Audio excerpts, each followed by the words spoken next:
எனக்கு யார் மேலேயும் எந்தவித வன்மமும் இல்ல. நம்ம சாட்டை ப்ரோ மேலேயும் எந்தவித வன்மமும், கோவமும்லாம் இல்ல.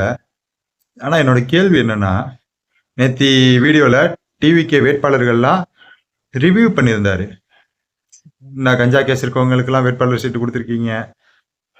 அப்புறம் வந்து ஜோதிடம் பார்க்குறவங்களுக்கெல்லாம் வேட்பாளர் சீட்டு கொடுத்துருக்கீங்கன்னு சொல்லிட்டு ஒவ்வொரு வேட்பாளரோட பேக்ராப்பையும் எடுத்து ரிவ்யூ பண்ணாரு.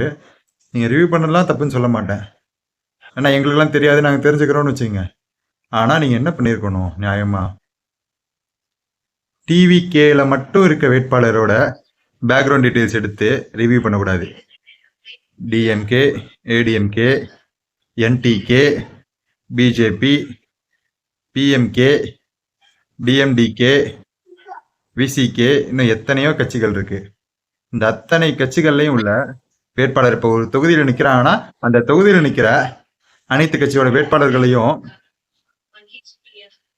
கம்பேர் பண்ணி அவங்கவுங்க மேலே உள்ள நல்ல விஷயம் கெட்ட விஷயம் ரெண்டுத்தையுமே சொல்லியிருக்கணும் நீங்கள். ஆனால் ஒரு குறிப்பிட்ட வன்மத்தை டிவிகே மேலே மட்டும் கேட்குறீங்களே ஏன்? டிவிகேவா ஆட்சியில் இருக்கு இப்போ? இல்லை டிவிகே ஆட்சிக்கு வந்துன்னு பயப்படுறீங்களா? எனக்கு அதான் புரிய மாட்டேங்குது. வெறும் விஜயையும் டிவிகேயும் மட்டும் எதிர்க்க என்ன வேலை இருக்கு? அப்படி என்ன வன்மம் உங்களுக்கு?